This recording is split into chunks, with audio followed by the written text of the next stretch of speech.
ဆရာကြိုက်နေတဲ့စာပေအမျိုးအစားတွေနဲ့ဘာသာပြန်လောကတွေကိုရောက်လာခဲ့တာ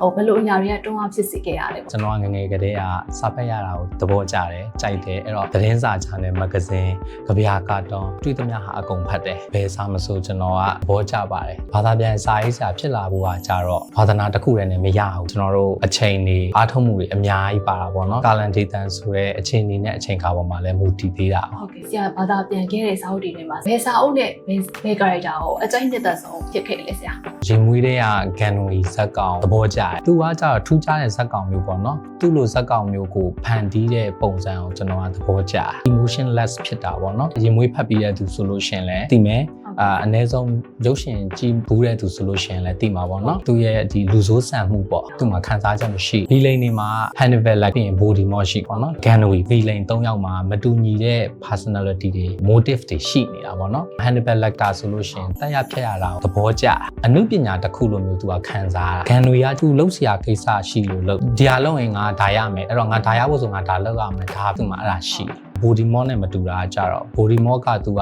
အာနာတွေပါဝါတွေလိုချင်တယ်ဘသူ့ကိုဖြစ်ဖြစ်သူကရှင်းပလိုက်တာပေါ့နော်ဂန်နူရကြတော့အဲ့လိုမဟုတ်သူ့မှာလိုချင်တာရှိလားလို့သူစဉ်းစားဘူးတယ်မေတ္တာတရားလားပေါ့သူရအောင်လည်းလုပ်ဘူးတယ်အကုန်လုံးတစ်လောကလုံးမှာရှိသမျှတွေသူ့ကိုချစ်သွားအောင်သူလုပ်လိုက်တာပဲဒါပေမဲ့သူကြိုက်လားဆိုတော့လည်းမကြိုက်ဘူးဘာလို့သူလိုချင်တာအဲ့ဒါမဟုတ်သူကအဲ့ဒီအနံ့ကိုပဲသူက addicted ဖြစ်နေသူကအဲ့ဒါကိုဆွဲလန်းတာအဲ့တော့အဲ့ဒီအနံ့ကိုကြာရှည်ခံအောင်ဘယ်လိုလုပ်ရမလဲဆိုတော့လည်းသူ့တက်လုံးစူးစမ်းလာဒါပေမဲ့အဲ့ဒါကြီးကလုံးလုံးမရအောင်ဆိုတော့သိတဲ့အချိန်မှာဘာမှသူ့မှာလူချင်းစိတ်မရှိတော့လူလောကမှာလည်းစနေချင်းစိတ်မရှိတော့အစောကြီးကသူ့မှာ attachment မရှိတဲ့အခါကျတော့အေးစစ်စစ်ပဲငါမနေချင်ဘူးပေါ့နော်ငါလိုချင်တာလည်းဒီမှာဘာမှမရှိဘူးဆိုတဲ့ပုံစံမျိုးနဲ့ပဲလူလောကမှာနေချင်စိတ်တွေရှိတော့အဲ့လိုပဲဒီတိုင်းပဲပျောက်ကွယ်သွားလိုက်တာပဲအေးတယ်ပေါ့နော်ဘယ်သူမှသူမှတ်မိလဲဘာအရင်ကြည့်အဲ့လိုပုံစံမျိုးနဲ့ဒီဇက်ကောင်ကိုဖန်တီးထားတာပေါ့နော်အဲ့လိုထူးခြားတဲ့ဟာလေးကိုကျွန်တော်သဘောက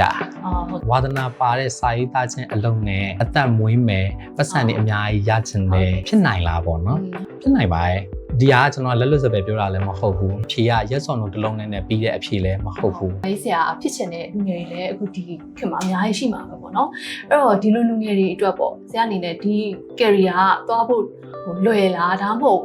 ်ဝါသနာတစ်ခုအနေနဲ့ပဲကောင်းလားဒါမှမဟုတ်လဲဒါဝင်ငွေကောင်းရနိုင်မယ် career တစ်ခုဖြစ်နိုင်မလားဆရာအမြင်တွေကိုပြပြပေးပါဦးဆရာဟုတ်၃ပိုင်းရှိရပါတော့ပထမတစ်ပိုင်းကဝါသနာပြီးတော့ career ပြီးသွားလို့ရှိရင်ဝင်ငွေဝါသနာပါတဲ့စာရေးသားခြင်းအလုံးနဲ့အသက်မွေးမယ်ပတ်စံတွေအများကြီးရချင်တယ်ဖြစ်နိုင်လားပေါ့နော်ဖြစ်နိုင်ပါရဲ့ဒီဟာကျွန်တော်လက်လွတ်စပယ်ပြောတာလည်းမဟုတ်ဘူးဖြေကရက်စော်လုံးတစ်လုံးနဲ့ပြီးတဲ့အဖြေလည်းမဟုတ်ဘူးအပေါ်ယံရှက်ပြီးတော့ယူဆမယ်ဆိုလို့ရှိရင်တော့ဖြစ်အောင်လုပ်တဲ့လူတွေလည်းရှိနေရပဲပေါ့နော်ဝါသနာကိုအရင်ဆုံးစပြီးတော့ဆွေးနွေးကြည့်မယ်နော်ဝါသနာလို့ခုနကပြောလိုက်တော့ဝါသနာပါရာအလုပ်ပေါ့နော်စာရေးသားခြင်းမှမဟုတ်ဘူးဘယ်ဟာဖြစ်ဖြစ်ကိုကဘယ်လောက်ထိဝါသနာပါလဲဆိုတော့ကိုပြန်မေးဖို့လိုတယ်ပေါ့နော်ကျွန်တော်တငယ်ချင်းတယောက်နဲ့စကားပြောဘူးပဲသူက engineer နဲ့ပွဲရတာလက်ရှိမှာတော့ဘာမှမဆိုင်တဲ့အလုပ်တစ်ခုသူလုပ်နေတယ်လုပ်နေတဲ့အချိန်မှာမင်းကဘာဝါသနာပါလဲဆိုတော့ငါ interior decoration တွေအဲ့လိုမျိုး interior design ဝါသနာပါတယ်တဲ့အကောင်းတာပေါ့လို့မင်းယူထားတဲ့ဘွဲနဲ့မင်းရဲ့ knowledge နဲ့လည်းကိုက်တယ်ပေါ့နော်အဲ့တော့ဘာတွေလေ့လာထားပြီးလဲဆိုတော့ဘာမှမလေ့လာထားဘူးတဲ့ဝါသနာပါလဲဆိုတာဘာလ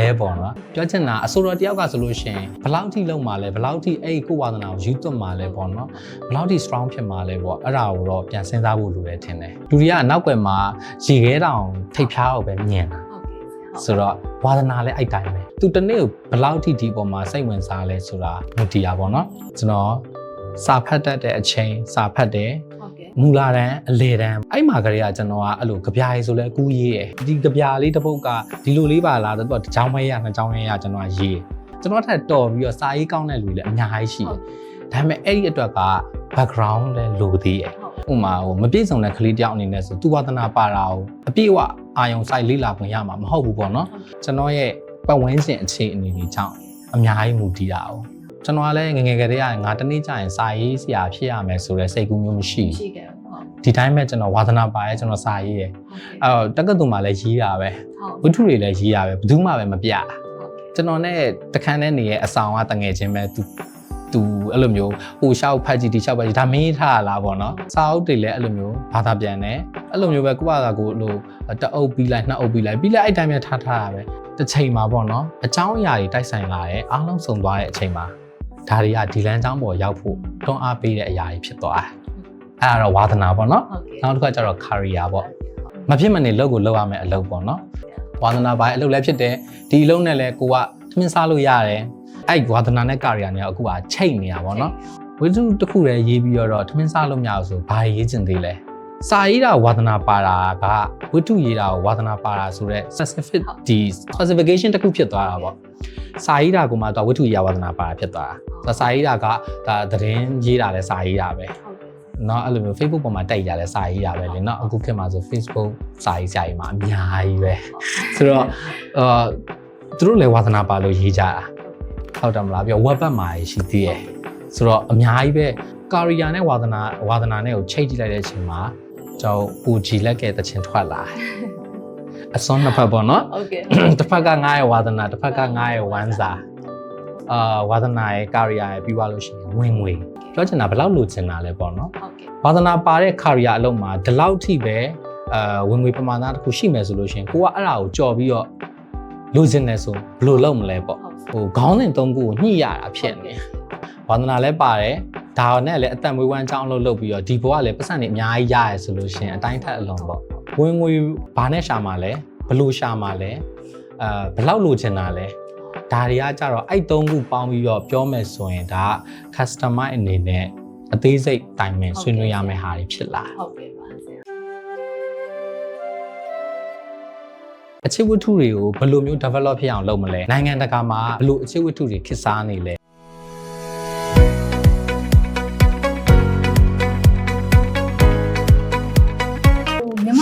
ဲဝိထုတွေအနေနဲ့ပေါ့နော်ဒီထက်ပိုပြီးတော့ကောင်းလာအောင်ဘယ်လိုအဆင့်တွေလိုအပ်ချက်တွေ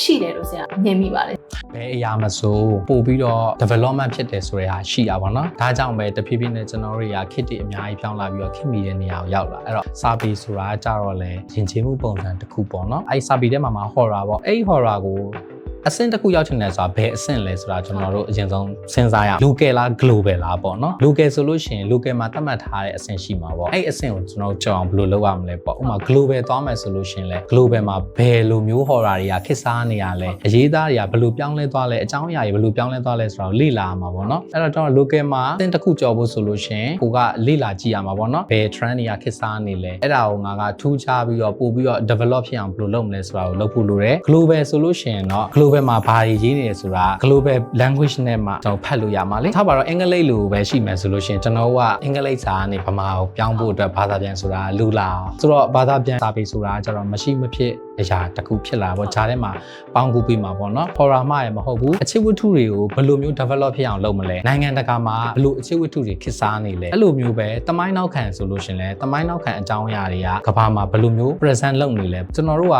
သူများအိမ်မှာပြည့်စင်ပြီးနဲ့ထိမ့်ထိမ့်တာနေတဲ့အချိန်မှာကိုယ့်အကိုဖျောင်းနိုင်တဲ့နေချင်တယ်ဆိုလို့ရှိရင်လဲနေပေါ့ဒါကတော့ကိုယ့်ရွေးချယ်မှုပဲမိဘတယောက်ရဲ့တောကကိုပုံဖော်ထားတာဘာသာပြန်နေဆိုပေမဲ့လေဘာသာပြန်နေတဲ့အချိန်အတွင်းမှာတော့အဲ့ဒီဇက်ကောင်တွေကိုရောက်နေရတာပေါ့နော်အဲ့ဒါမှလည်းအဲ့ဒီဇက်ကောင်ခံစားနေရတဲ့ခံစားချက်ကိုကျွန်တော်တို့ကဒီဘက်မှာစကားလုံးနဲ့ပြန်ပြီးတော့ပုံဖော်ရတာဖြစ်ဆရာဒီလောကမှာရက်တည်နေအောင်ခုနှစ်ရှိပြီဆိုတော့လင်းခန့်ရဲ့လို့အခိုင်အမာဖြစ်စေခဲ့တဲ့စာအုပ်မျိုးဆိုရင်ဘယ်လိုစာအုပ်မျိုးလို့ပြောလို့ရမလဲဆရာဂျေမွေရှိမယ်နောက် forest camp ရှိမယ်နောက်ဇောရှိမယ် Hercule Poirot ရဲ့နိုင်မြစ်ပေါ်ကလူတတ်မှုလို့ပါလို့ရှိလိမ့်မယ်ဒီ Stephen King ရဲ့စာတွေကပေါ့နော်အရင်ကရှုပ်ထွေးနေတယ်ဆိုပြီးတော့လူပြောများကြတယ်အဲ့ဒီစာအုပ်တွေကိုဆရာမြန်မာမှုပြုရတဲ့အခါဆရာအတွက်အခက်အခဲဆုံး challenge ကဘာများဖြစ်မယ်လို့ထင်လဲဆရာ